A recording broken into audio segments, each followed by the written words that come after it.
Assalamualaikum warahmatullahi wabarakatuh. Bapak Guru Hebat se-Nusantara. Perkenalkan, saya calon guru penggerak Angkatan 7 Kabupaten Sinjai atas nama Nurbaya. Unit kerja SD Negeri 8 Hilalang. Saat ini saya didampingi oleh pengajar praktik yaitu Bahmat Suryanto SPD SDGR dan fasilitator hebat kami yaitu Ibu Suryani SS MPD PA. Adapun yang melatar belakangi penyusunan aksi nyata modul 1.4 budaya positif adalah nilai-nilai keyakinan-keyakinan dan kebiasaan-kebiasaan di sekolah yang berpihak pada murid agar murid dapat berkembang menjadi pribadi yang kritis, penuh hormat dan bertanggung jawab. Budaya positif adalah salah satu ciri dari sekolah yang menanamkan karakter pada anak. Salah satu bentuk budaya positif yang dikembangkan di sekolah adalah menerapkan disiplin positif. Disiplin positif adalah sebuah pendekatan yang dirancang untuk mengembangkan murid untuk menjadi pribadi dan anggota dari komunitas yang bertanggung jawab, penuh hormat dan kritis. Peran guru dalam menerapkan budaya positif dapat diartikan sebagai manajer yang dapat mengatur semua kegiatan supaya budaya positif tersebut dapat terlaksana dengan baik. Salah satu budaya positif yang dapat dikembangkan adalah kesepakatan atau keyakinan kelas. Tujuan dari penyusunan aksi nyata kali ini adalah yang pertama, memberikan pengalaman dan saran kepada murid untuk mengungkapkan keinginan dan perasaannya dalam proses pembelajaran sehingga tercipta pembelajaran yang berpihak kepada murid. Yang kedua, membangun budaya positif di lingkungan kelas dan sekolah dengan menumbuhkan motivasi intrinsik dalam diri murid melalui kesepakatan kelas sehingga tercipta pelajar yang sesuai dengan profil pelajar Pancasila. Yang ketiga adalah mewujudkan disiplin positif siswa melalui pembentukan kesepakatan kelas yang sudah dibuat bersama agar mereka mampu mendisiplinkan diri dan bertanggung jawab dengan peraturan yang mereka buat sendiri serta mampu memenuhi konsekuensi dari aturan yang telah disepakati tersebut dengan menghargai mereka sendiri dan orang lain. Adapun tolok ukur kegiatan aksi nyata ini adalah 1. Keyakinan beriman dan bertakwa kepada Tuhan Yang Maha Esa. Ini ditunjukkan dengan berdoa sebelum dan sesudah aktivitas belajar di sekolah. Yang kedua, keyakinan berkebinekaan global di sekolah, yaitu bersikap sopan dan santun, toleransi dan saling menghargai. Yang ketiga, keyakinan bergotong royong di sekolah, ditandai dengan kerja bakti membersihkan kelas dan lingkungan sekolah. Yang keempat, keyakinan berperilaku mandiri, ditunjukkan dengan sikap bertanggung jawab dalam menyelesaikan masalah dan tugas-tugasnya. Yang kelima, keyakinan berpikir kritis dalam belajar di kelas, yaitu ditunjukkan dengan sikap aktif menyampaikan ide dan pendapat. Selanjutnya, keyakinan bertindak kreatif terampil dalam melakukan sebuah kegiatan. Dalam penyusunan aksi nyata ini tentunya membutuhkan banyak dukungan. Dukungan yang kami butuhkan pastinya berasal dari kepala sekolah yang merupakan sebagai fasilitator. Saya dapat melakukan aksi nyata berkat izin dan dukungan beliau. Yang kedua tentunya dari rekan guru sebagai mitra dan pengamat dan memberi umpan balik dalam melaksanakan aksi nyata ini. Kemudian diri saya sendiri sebagai eksekutor utama. Jika saya tidak bergerak, maka aksi nyata ini tidak akan terlaksana. Yang keempat, pastinya adalah murid.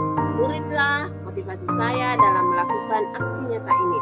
Murid pula yang selalu membuat saya berefleksi setiap akhir pembelajaran. Deskripsi aksi nyata kami.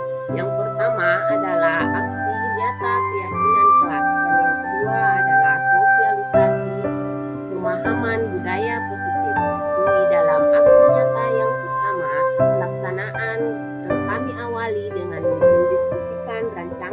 kegiatan aksi nyata dengan kepala sekolah. Hal yang pertama yang saya lakukan adalah membuat kesepakatan kelas di awal semester 2 tahun ajaran 2022-2023, yakni pada minggu kedua Januari tahun 2023. Kesepakatan kelas ini dilakukan dengan langkah-langkah sebagai berikut. Guru menyampaikan maksud dan tujuan membuat kesepakatan kelas. Kemudian guru menanyakan kepada murid tentang kelas impian mereka. Kemudian yang ketiga, guru dan murid berdiskusi. Murid menyampaikan ide dan pendapat tentang apa yang harus dilakukan untuk mewujudkan kelas impian pada kertas, kemudian menempelkannya. Kemudian berdasarkan ide tersebut, guru dan murid merangkum menjadi kesepakatan kelas dalam kalimat positif. Yang kelima, dengan adanya kesepakatan kelas yang telah dibuat, hendaknya dapat menumbuhkan karakter positif dan lingkungan belajar yang nyaman.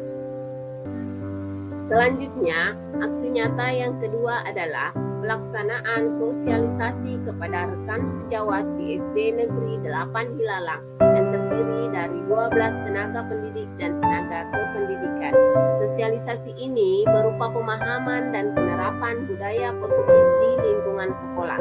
Adapun topik materi pada sosialisasi ini yang saya paparkan adalah mengenai hukuman, konsekuensi, dan restitusi, kemudian keyakinan kelas, kebutuhan dasar manusia, dan 5 posisi kontrol. Kegiatan ini kami lakukan di minggu keempat bulan Januari, tepatnya pada tanggal 28 Januari 2023. Berikut adalah dokumentasi kegiatan aksi nyata kesepakatan kelas yang telah kami lakukan. Semoga Bapak Ibu Guru Hebat Senusantara terinspirasi dengan kegiatan kami. Mohon masukan dan dukungannya atas kegiatan kami ini. Selamat menyaksikan.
Berikutnya adalah dokumentasi kegiatan kami sosialisasi budaya positif yang kami lakukan di sekolah.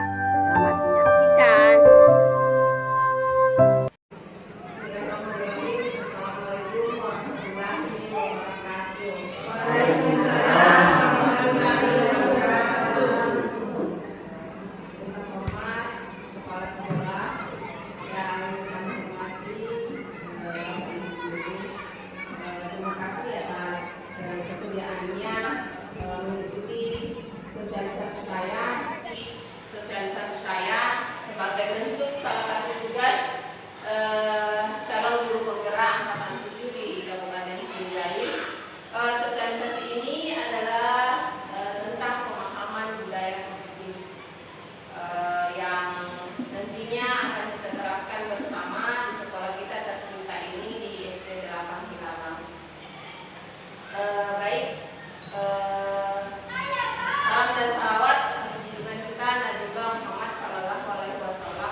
keyakinan-keyakinan dan kebiasaan-kebiasaan di sekolah yang berpihak pada murid agar murid dapat berkembang menjadi pribadi yang kritis, penuh hormat dan bertanggung jawab.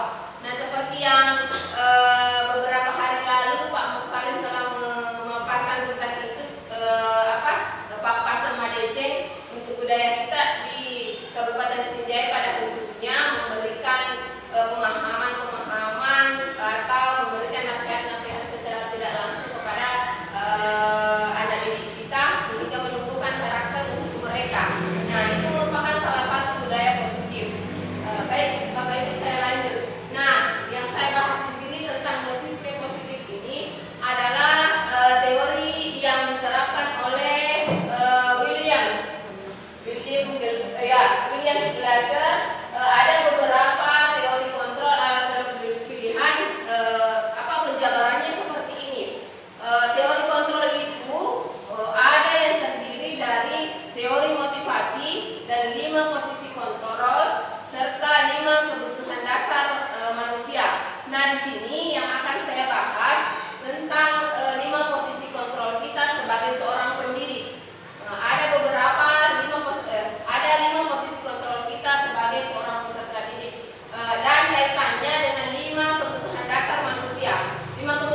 merupakan solusi dari sebuah permasalahan.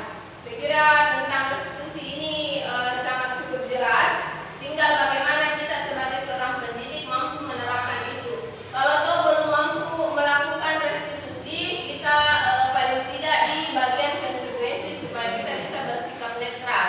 Yang jelas kita minimalisir untuk tidak melakukan hukuman. Tidak melakukan hukuman apalagi terjadi kontak fisik untuk anak-anak didik kita.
Posisi kontrol kedua buat merasa bersalah. Sebenarnya tidak salah apabila ibu mengucapkan kata-kata tersebut untuk anak didik kita.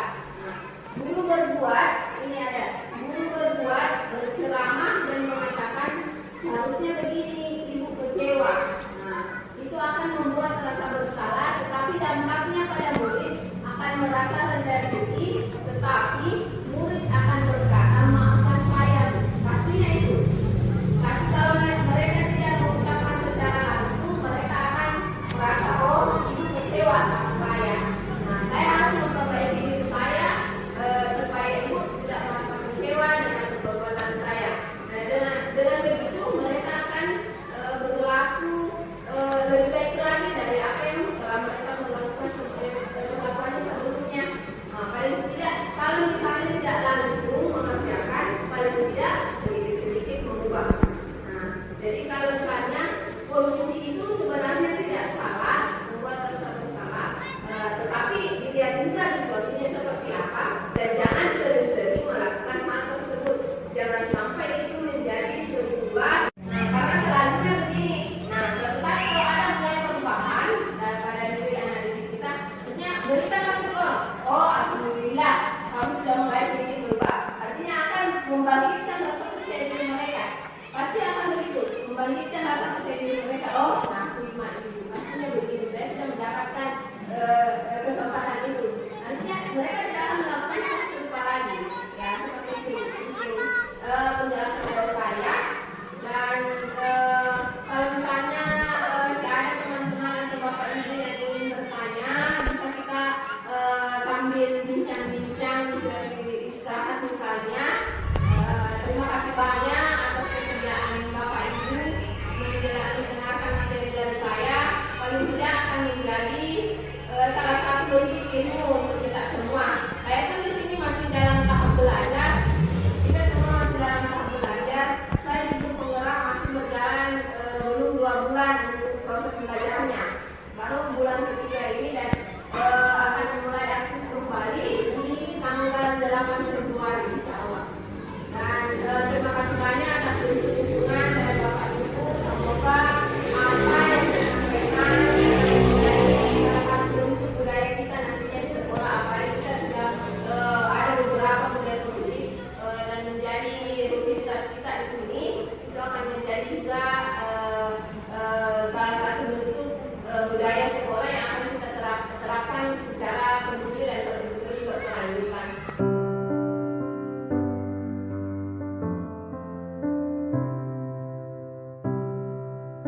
menurut kita bisa memberikan penjelasan terlebih dahulu. Nah, beberapa tentang konsekuensi sudah saya kira Bapak Ibu sudah mengetahui tadi. Yang mana yang konsekuensi? Konsekuensi itu yang seperti ini contohnya menggantikan tugas-tugas kemarin yang telah dicoret-coret. Nah, itu adalah merupakan sebuah konsekuensi karena sebagai bentuk tanggung jawabnya adalah merusak pekerjaan temannya. Selain itu Bapak Ibu, nah ini perbedaan secara mendetail tentang perbedaan hukuman dan konsekuensi.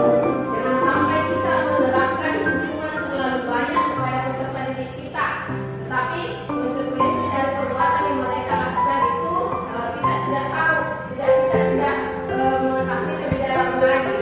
Nah, perbedaannya itu adalah sesuatu yang menyakitkan harus terjadi, itu adalah sebuah hukuman. Tetapi kalau konsekuensi sesuatu harus terjadi seperti tadi, apabila menjatuhkan air, konsekuensinya harus dipel, kita harus membersihkan. Nah, begitu pun perbedaan kedua, membuat anak sakit, karena menyakiti fisiknya, itu adalah sebuah bentuk hukuman. Tapi konsekuensinya membuat anak merasa tidak nyaman dalam jangka waktu pendek. Nah, ketika membersihkan mereka tidak nyaman dan mesti mengepel, tetapi itu bukan.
Tiga, Persatuan Indonesia. 4, kerakyatan yang dipimpin oleh hikmah kebijaksanaan dalam permusyawaratan perwakilan.